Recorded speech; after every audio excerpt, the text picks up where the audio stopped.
Guys welcome back to my channel. आज हम सीखने वाले हैं अकाउंटेंसी का profit and loss application account. So आप देख सकते हो मैंने पहले फॉर्मेट बना लिया है। स्टार्ट करते हैं।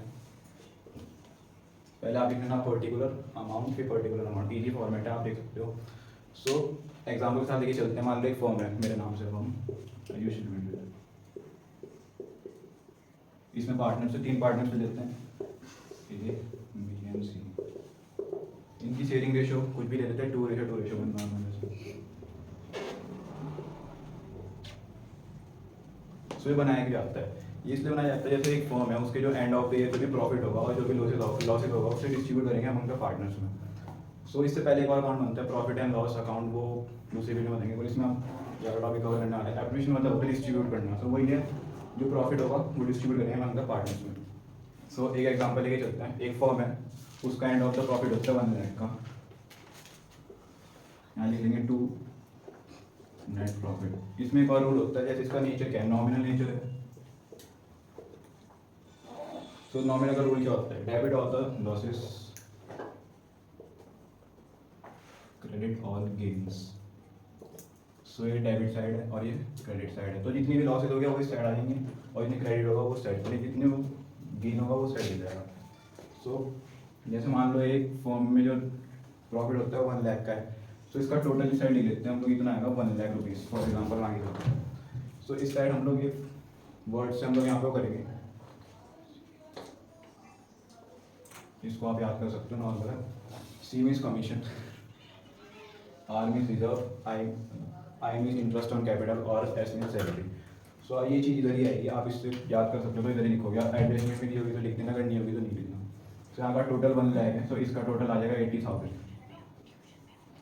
और इसमें डिफरेंस कितना आ रहा है 20,000 का। तो ये जो प्रॉफिट बच रहा है ना 20,000 का, उसे हमें डिस्ट्रीब्यूट करना है उनका पार्टनर। जो रेशो गिवन होगी 2:2:1 में 20,000 को डिवाइड कर देंगे ईजिली।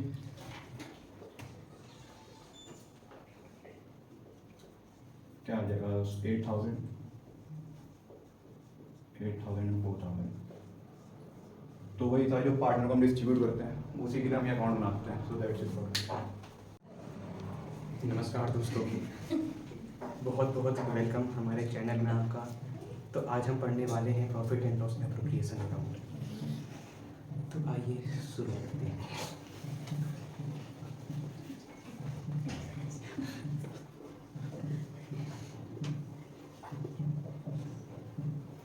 पर्टिकुलर अमाउंट शॉर्ट में पापा।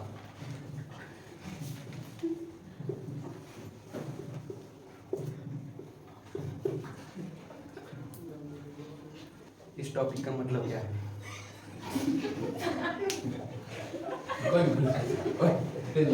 टॉपिक का मतलब है प्रॉफिट एंड लॉस को पार्टनर के बीच में बांटना। स्टार्टिंग से कर ली। चलो जितना पढ़ाया आपने समझ आ गया।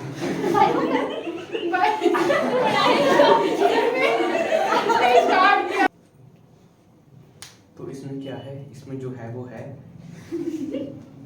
हे guys, welcome to our YouTube channel. आज हम कोलैब करें अपने साथ सर के साथ जो, और हम आपको बताने वाले हैं पेड एप्रोप्रिएशन। फिलहाल जो हमने पढ़ा था प्रॉफिट एंड लॉस अकाउंट बनता है वो एक पार्टनर्स के बीच बनता है। जो पेड एप्रोप्रिएशन है वो हम पार्टनर्स को डिस्ट्रीब्यूशन के लिए बांटते हैं, प्रॉफिट एंड लॉस के लिए।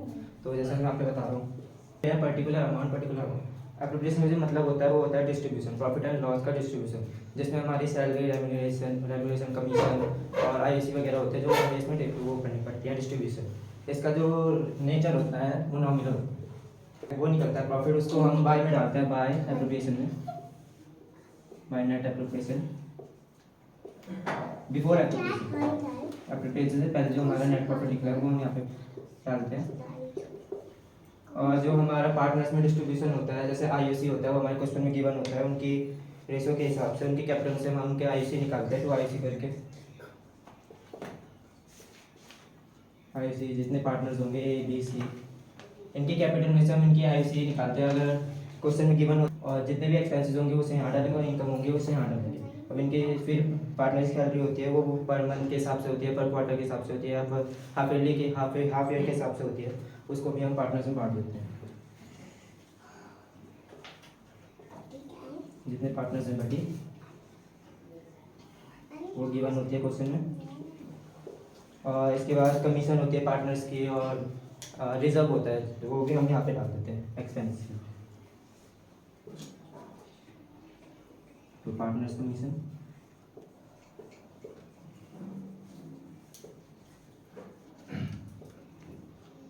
और to reserves.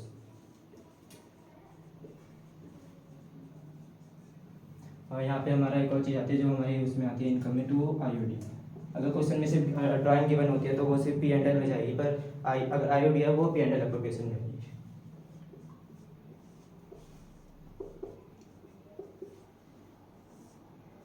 फिर जिस साइड हमारा लार्ज अमाउंट आता है वो हम उसको टोटल में डाल देते हैं, सेम साइड दोनों।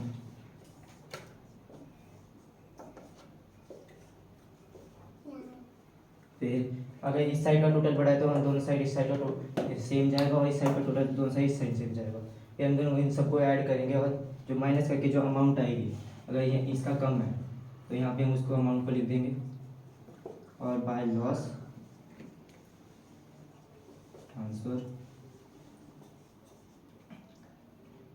तीनों पार्टनर में उनके रेशो के हिसाब से उनको डिस्ट्रीब्यूट कर देंगे।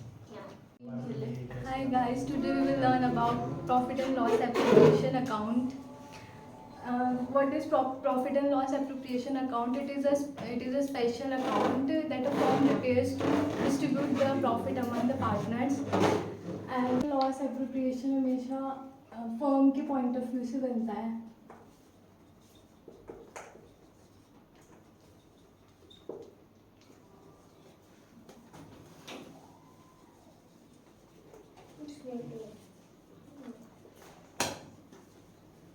And its nature is nominal.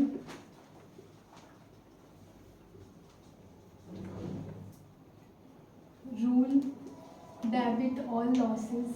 नहीं, debit all losses and expense. Credit all income and gain.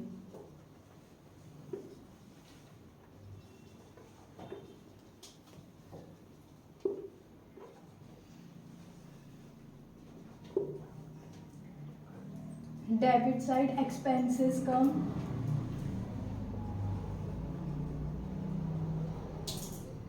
and credit side income.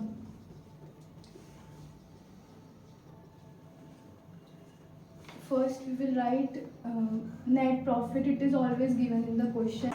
IOC,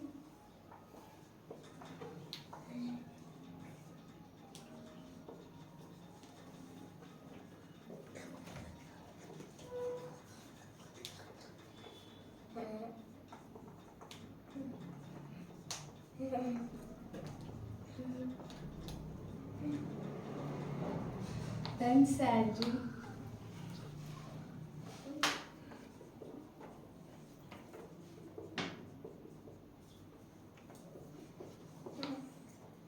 reserve,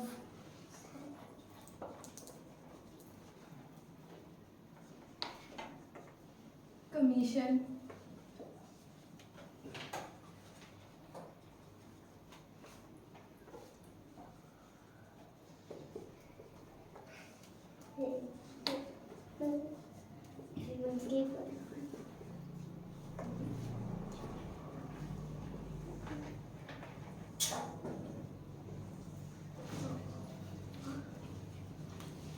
IUD,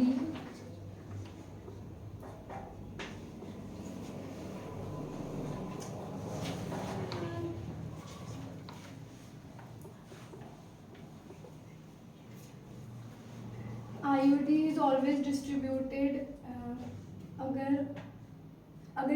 अगर डेट दी होगी तो डे उसके हिसाब से, वरना 6/12।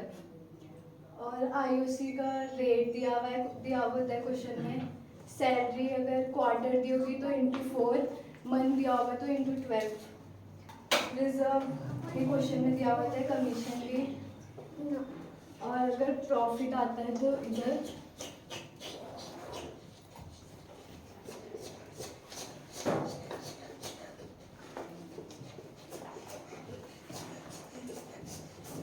लॉस होता है तो इधर।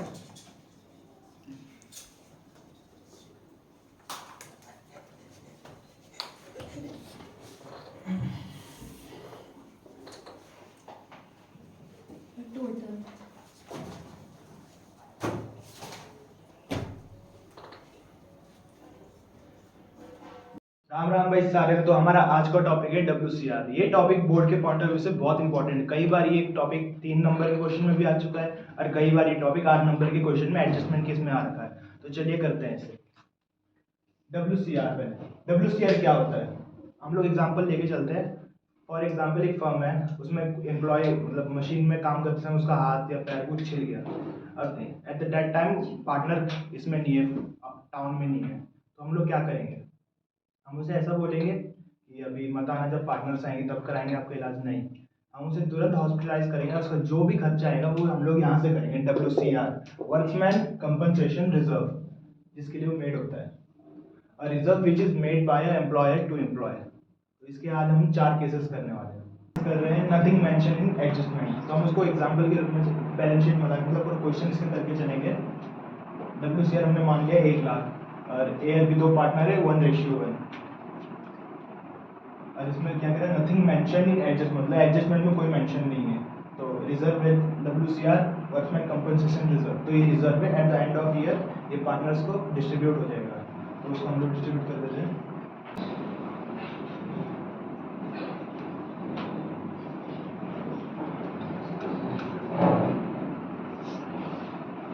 तो ये हमने अभी क्रेडिट कर दिया पार्टनर्स के कैपिटल अकाउंट में, मतलब पार्टनर्स के अकाउंट में क्रेडिट कर दिया। अभी हम इसका दूसरा केस करते हैं।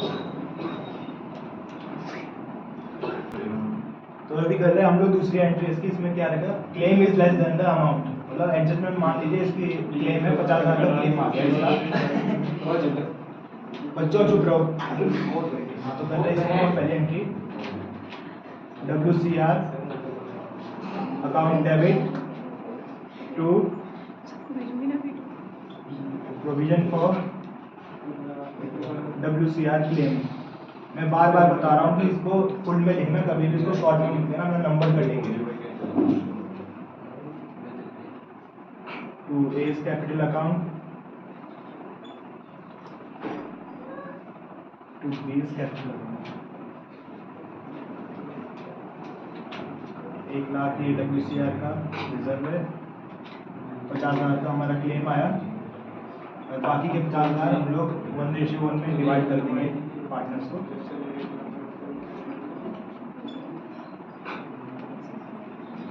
तो ये हमारा दूसरा केस भी खत्म हो गया। हम चलते हैं तीसरे केस पे।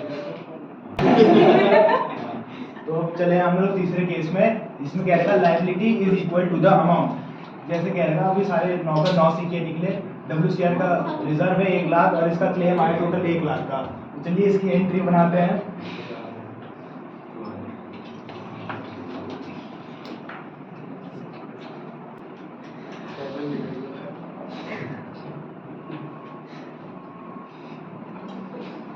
तो ये एंट्री तो बहुत ईजी थी। अब इसके बाद आ रही है सबसे लास्ट एंट्री, वो सबसे टफ है, उसको ध्यान से देखिए। इसमें क्या है, liability is more than the amount.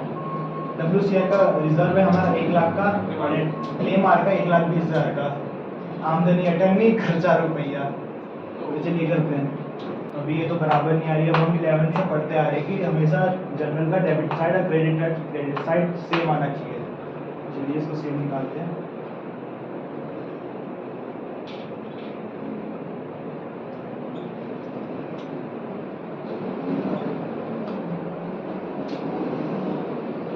अब यहीं तक ये एंट्री खत्म हो जाती तो ठीक था, पर नहीं।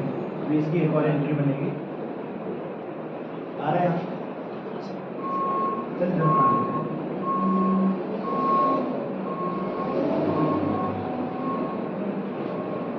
कितना आ रहा हमारा 20,000।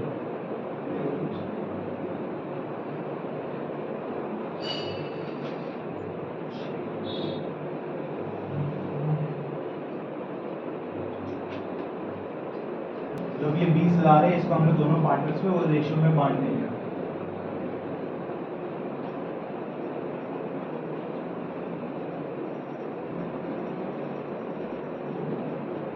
बस आज के लिए इतना ही। Thank you. Hey guys, welcome to this channel. आज का टॉपिक है WCR। WCR क्या होता है? WCR होता है वर्कमैन कंपनसेशन रिजर्व। इसको हम WCR वर्कमैन कंपनसेशन फंड के नाम से भी जानते हैं। और ये टॉपिक बहुत इंपॉर्टेंट है क्योंकि ये बोर्ड में बहुत बार आ चुका है। और ये 3 नंबर से भी आता है, 8 नंबर से भी आता है। 3 नंबर से आएगा तो ये सिंगल क्वेश्चन में आएगा, 8 नंबर से आएगा तो ये एडजस्टमेंट में आएगा। तो ये टॉपिक बहुत इंपॉर्टेंट है। उसे ध्यान से समझो। WCR हम क्यों बनाते हैं? WCR जो बड़ी बड़ी कंपनी होती है वो अपने वर्कर्स के लिए बनाती है। वो इसलिए बनाती है ताकि जब कभी भी मिस हैपनिंग हो जाती है तो वो अगर पार्टनर्स जो होते हैं वो फॉर्म में नहीं होते हैं तो उसके लिए हम WCR को बनाते हैं ताकि अगर वो नहीं हो तो भी उनका जो भी बिल वगैरह वो फॉर्म पे कर सके। तो हम इसमें ले लेते हैं एग्जाम्पल में A और B पार्टनर है जिसमें इनकी रेशो 1:1 है और C एडमिट होता है 1:4 में। तो हम WCR को कैसे बांटेंगे? हम एडमिशन जब इस पार्टनर C पार्टनर इसमें एडमिट नहीं हुआ है तो हम इसको C को नहीं बांटेंगे, हम इसको A और B को ही देंगे। ठीक है, तो WCR बैलेंस शीट में हमें कहाँ पे शो होता है? WCR हमें एसेट साइड में शो होगा या लायबिलिटी साइड में शो होगा? WCR हमेशा हमें लायबिलिटी साइड में शो होता है। ठीक है, जिसकी अमाउंट है 1 लाख लेते हैं। ठीक है, केस नंबर 1 है इसका।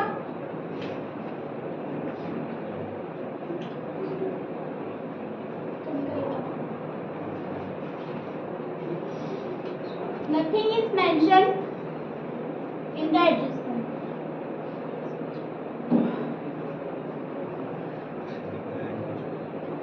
जब हमें कोई भी इंफॉर्मेशन नहीं दी होती है एडजस्टमेंट में तो हम WCR का क्या करते हैं? जब लास्ट में एंड में प्रॉफिट होता है, लास्ट का जो एंड खत्म होता है फॉर्म का, तो जो WCR अगर कोई भी इंफॉर्मेशन नहीं दी होती है तो WCR जो पार्टनर्स के लिए होता है वो प्योर प्रॉफिट होता है। तो वो WCR पार्टनर्स को हम डिस्ट्रीब्यूट करेंगे।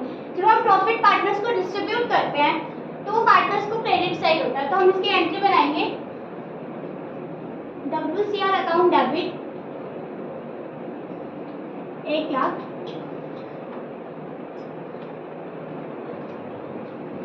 टू A's कैपिटल अकाउंट और to B's capital account.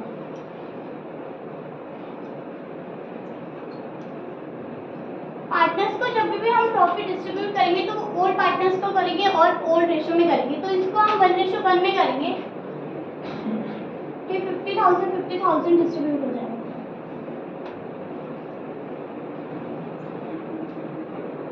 Case number 2 रहता है, ये कहता है liability is less than the amount of reserve, यानी कि हमने WCR 1 लाख लिया था, हम क्लेम कितने का हुआ? क्लेम 80,000 का हो गया।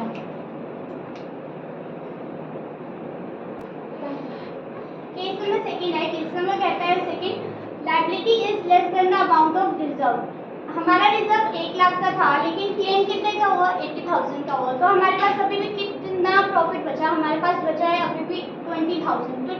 तो जो 20,000 प्रॉफिट है वो हम पार्टनर्स को क्रेडिट कर देंगे। तो इसकी एंट्री बनेगी WCR अकाउंट डेबिट 1 लाख, हमारा क्लेम कितने का हुआ? To provision for WCR account to A's capital, जितना प्रॉफिट हुआ उतना बांट देंगे हम, और टू B's कैपिटल। हमारा क्लेम कितने का हुआ? हमारा क्लेम हुआ 80,000 का और जो हमारा रिजर्व बचा हमारा 20,000 का। तो 20,000 को हम 1:1 में बांट देंगे। तो कितना बचेगा? 10,000।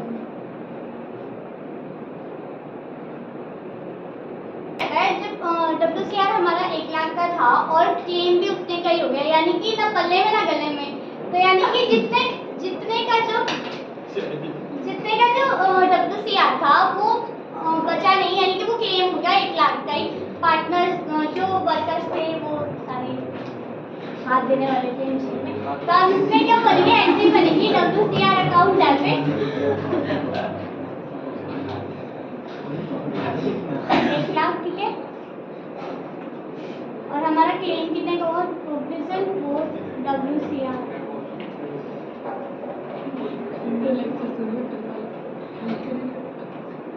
नंबर 4 हमें बोलता है liability is more than the amount of reserve. Reserve हमारा कितने का था? रिजर्व हमारा था 1 लाख था, लेकिन जो वर्कर्स थे उन्होंने क्लेम कितने का हो गया? 1,20,000 का। तो यानी कि आमदनी अठन्नी खर्चा रुपया, पिक्चर में मत जाके यहाँ पे देखो। ठीक है, तो केस WCR हमारा 1 लाख का था लेकिन उससे ज्यादा है। तो हम इसको कैसे करेंगे, हम इसको ऐसे करेंगे, इसकी एंट्री बनेगी WCR account debit 1 lakh to provision for WCR account 1,20,000। तो हमने जनरल में पढ़ा था कि जब भी हम जनरल एंट्री बनाते हैं तो वो इक्वल आनी चाहिए। तो इसको इक्वल करने के लिए हम क्या करेंगे, डेबिट साइड 20,000 कम आ रहा है तो उसको हम 20,000 कौन से अकाउंट में डालेंगे, इसको हम डालेंगे रिवैल्यूएशन अकाउंट में।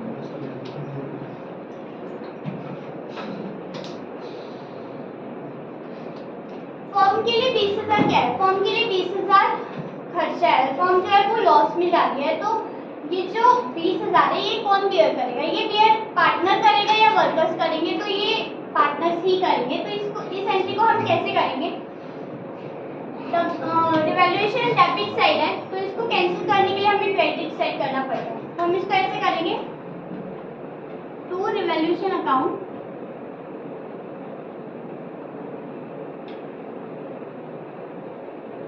20,000। तो जब भी पार्टनर्स प्रॉफिट गेन करते हैं तो वो क्रेडिट साइड होता है, लेकिन जब पार्टनर्स को लॉस सफर करना पड़ता है तो उसको हम डेबिट साइड करते हैं, ठीक है। तो A's capital account debit 20 capital account 10,000, ठीक है। ये केस है ना वो बहुत इंपॉर्टेंट है तो इसको ध्यान से समझना क्योंकि बहुत बार आ चुका है। तो थैंक यू। हेलो गाइस, कैसे हो लोग, welcome back to another video. आज हम डिसोल्यूशन चैप्टर पढ़ेंगे। डिसोल्यूशन होता क्या है? तो डिसोल्यूशन होता है जो पार्टनर जो फर्म होती है उसको डिसॉल्व करना।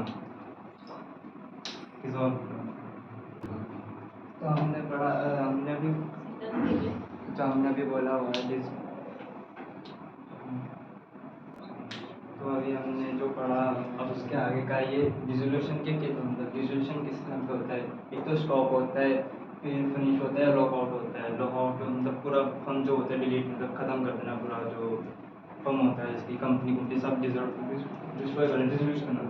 तो हमारा पहला है by mutual agreement. Mutual agreement वो होता है जो A, B और C जो तीनों पार्टनर होते हैं उनकी रजामंदी है जो उनके लिए उसके लिए। तो all are partner agreement of dissolve it, मतलब जो जितने पार्टनर है सब एग्री हैं कि डिसॉल्व करने की ये फर्म जो पार्टनर नियर फर्म है। अब हेलो एवरीवन, की हाल चाल, आई होप आप सब अच्छे होंगे। तो आज ये वीडियो बेसिकली एक इंट्रोडक्शन वीडियो होने वाली है chapter dissolution of the firm, dissolution of partnership firm. तो इस वीडियो में बेसिकली जानेंगे डिसोल्यूशन होता क्या है, डिसोल्यूशन हम क्यों बनाते हैं, मतलब ये इसमें क्या बनता है एंड क्वेश्चन कैसे होते हैं इसके।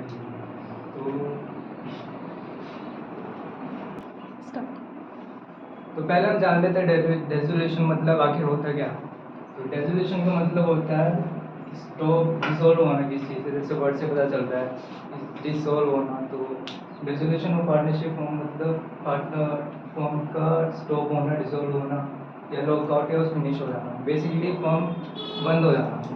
तो ये तो जानते हैं डिसोल्यूशन मतलब क्या होता है। तो अब ये भी जान लेते हैं इसको हम बनाते क्यों, मतलब ये किस रीज़न से होता है हमें फॉर्म बंद करनी पड़ रही है। तो इसका रीज़न हो सकता है बाय म्यूचुअल एग्रीमेंट, मतलब अगर हमारे फॉर्म में 3 पार्टनर्स हैं एंड तीनों एग्री हो जाते हैं फॉर्म को बंद करने के लिए तो वो बंद कर सकते हैं, इसका मतलब होता है mutual agreement. And by notice, by bank, by court. Court क्यों वो बंद कर सकता है, वो इसलिए अगर कोई पार्टनर अनसाउंड हो जाता है, मतलब उसकी मेंटल हेल्थ खराब हो जाती है, या तो अगर हमारे सारे पार्टनर्स अगर एग्री भी हो जाते हैं फॉर्म बंद करने के लिए तो हम एकदम से उसको फॉर्म को बंद नहीं कर सकते, क्योंकि फर्म ने बहुत लोग से लोन भी लिया होता है, बैंक से लोन लिया होता है, तो वो क्रेडिटर्स होते हैं तो वो ऐसे तो जाने नहीं देंगे। तो उसको चुकाने के लिए हमें क्या करना पड़ता है, उनको चुकाने के लिए हम हमारी जो एसेट्स होती हैं जैसे बिल्डिंग, स्टॉक, मशीनरी, फर्नीचर है एक्सेट्रा, उनको बेच के हम हमारी जितनी भी लाइबिलिटीज हो सकती हैं उनको हम पे ऑफ कर सकते हैं। Welcome this channel. Revaluation board के पॉइंट ऑफ व्यू से ये 6 मार्क्स का क्वेश्चन आएगा। सबसे पहला क्वेश्चन है कि रिवैल्यूएशन होता क्या है।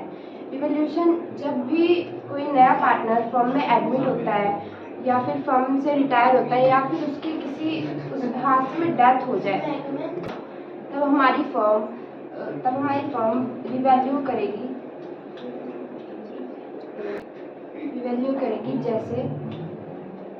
जैसे हमारी फर्म 2001 में स्टार्ट हुई। 2006 में हमने सोचा कि हमें अब न्यू पार्टनर को एडमिट करना है।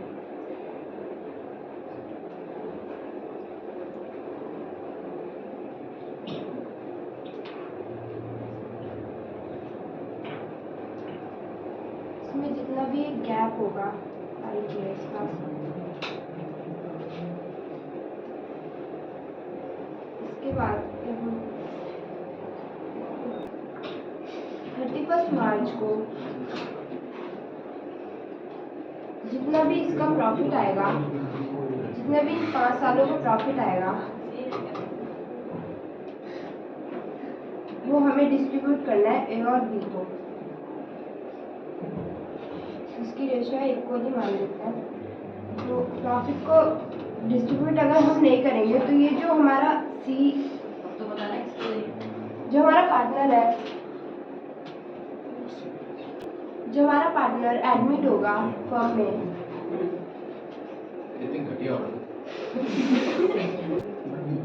जो हमारा पार्टनर एडमिट होगा 1 अप्रैल को, तो ये जो हमारा अगर हम प्रॉफिट नहीं बांटेंगे तो वो आगे बोलेगा कि जो प्रॉफिट है उसका हिस्सा हम मुझे भी चाहिए। ठीक है, तो क्या बोलते हैं,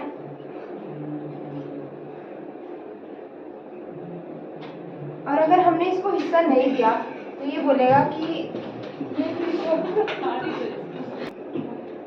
तो अगर हम इसको बोलेंगे अगर हमने इसे प्रॉफिट नहीं दिया तो अगर हम सी को बोलेंगे कि लोन अमाउंट, तो पार्टनर क्लेम करेगा कि ये प्रॉफिट मुझे भी चाहिए। इससे पहले कि वो ऐसा बोले तो तब तक हमें ओल्ड पार्टनर्स को ये प्रॉफिट बांट देना है। ठीक है, इसलिए जब भी हम प्रॉफिट, अब हम सीखेंगे कि रिवैल्यूएशन अकाउंट कैसे बनाएंगे।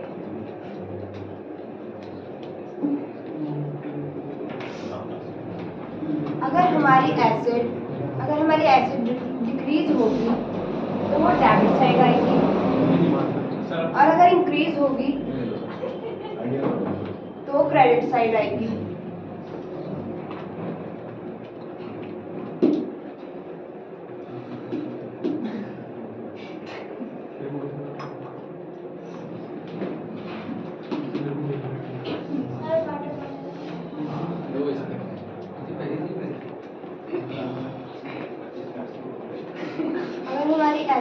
अगर हमारी लायबिलिटी इंक्रीज होगी तो वो डेबिट साइड आएगी, और अगर डिक्रीज होगी तो क्रेडिट साइड आएगी। और हमारे अनरिकॉर्डेड एसेट वो होते हैं जो मतलब जिन्हें हम thank you guys, welcome back to a new video. तो आज हमारा टॉपिक है P&L एप्रोप्रिएशन। ये फॉर्म के जब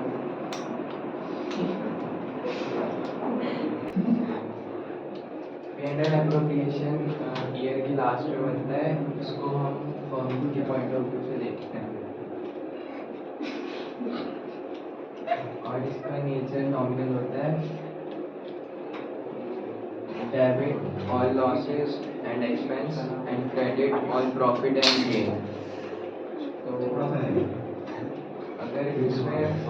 अगर इंटरेस्ट ड्राइंग में कोई मंथ्स नहीं दिए होंगे तो आपको 6.5 लेके चलना है, अगर दिए होंगे तो उस हिसाब से। और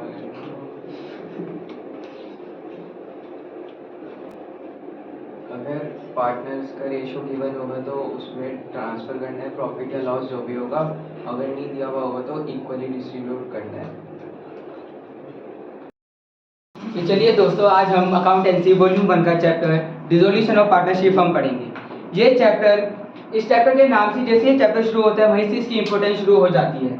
डिसोल्यूशन 2 टाइप का होता है, पहला डिसोल्यूशन ऑफ पार्टनरशिप, सेकंड होता है डिसोल्यूशन ऑफ पार्टनरशिप फर्म।